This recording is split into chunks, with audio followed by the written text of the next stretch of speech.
Albert Pike was one of the most colorful characters in American history.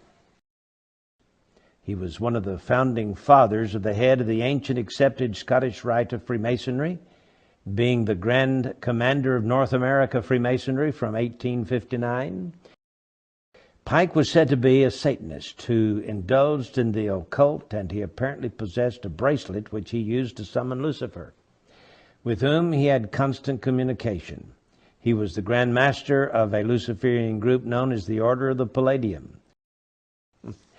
Now, I tell you all of this because it is said that he received a vision from his mentor, Mr. Lucifer, I guess, on August 15th, 1871. And William Guy Carr, former intelligence officer in the Royal Canadian Navy, wrote a book called Satan, Prince of this World, in which he gives this information. He said that he received this information from a book written by Cardinal Caro Rodriguez in Santiago, Chile, who wrote in 1925 a book called The Mystery of Freemasonry Unveiled. And in this book, in 1925, it is said that he wrote a letter to a man named Mazzini in which he described this dream. And in the dream, he predicted 3 world wars. The First World War, he said, must be brought about, and I'm quoting from Albert Pike. The First World War must be brought about in order to permit the Illuminati to overthrow the power of the czars in Russia and of making that country a fortress of atheistic communism. The divergences caused by the agents of the Illuminati between the British and German empires will be used to foment this war. At the end of the war, communism will be built and used in order to destroy the other governments and in order to weaken the religions.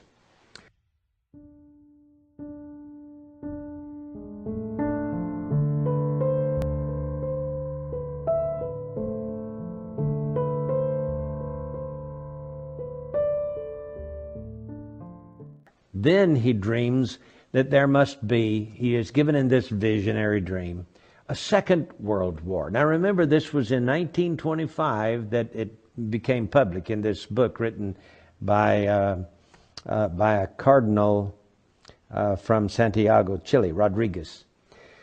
He says, quote, "The Second World War must be fomented by taking advantage of the differences between the fascists and the political Zionists. This war must be brought about so that Nazism is destroyed and that the political Zionism will be strong enough to institute a sovereign state of Israel in Palestine. During the Second World War, international communism must become strong enough in order to balance Christendom, which would then be restrained and held in check until the time when we would need it for the final social cataclysm."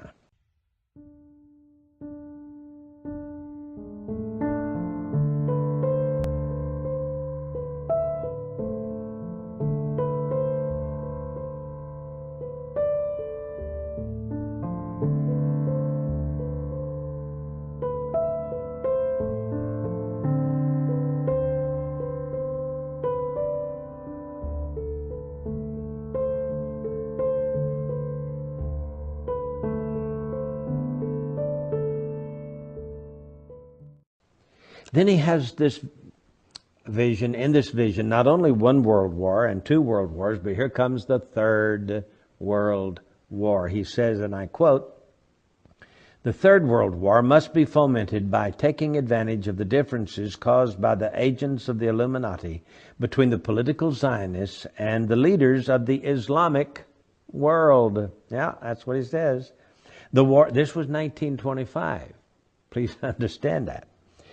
At least 1925. May go all the way back to 1871, as is purported to do, but at least it was written in a book and published in 1925. So he says, after World War I was just over a few years, and before World War II even started, he's now thinking about this Third World War, and it says that it will be caused by the differences between the political Zionists and the leaders of the Islamic world. The war must be conducted in such a way that Islam, the Muslim Arabic world, and political Zionism, the State of Israel, mutually destroy each other.